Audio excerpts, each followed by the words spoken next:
యేసుక్రీస్తు రాజా కదా. పిలాతు అడిగాడు, నువ్వు రాజు అంటే అవును నేను రాజునే. కానీ సమాజం ఏమంటుంది, కైసరు తప్ప మాకు ఎవరు మరొక రాజు లేడు, కైసరే మాకు రాజు. ఈయన ఎవరో నిన్న కాకమని వచ్చాడు. ఈయన రాజు అయితే ఇతని వెనకాల అనేకమైన సైన్యం ఉండాలి. ఇతను రాజు అయితే ఇతని కింద మంత్రులు ఉండాలి. ఇతను రాజు అయితే గుర్రాలు, ఇతను రాజు అయితే ఏనుగులు, ఇతను రాజు అయితే సైన్యం ఏది అని అడిగినారు వీళ్ళు.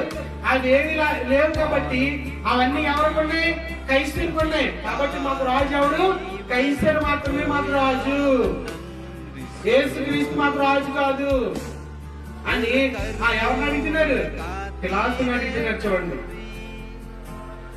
పిలాతుని అడుగుతున్నారు. చూడండి 13వ వచనం. పిలాతు ఈ మాటలు విని యేసును బయటకు తీసుకుని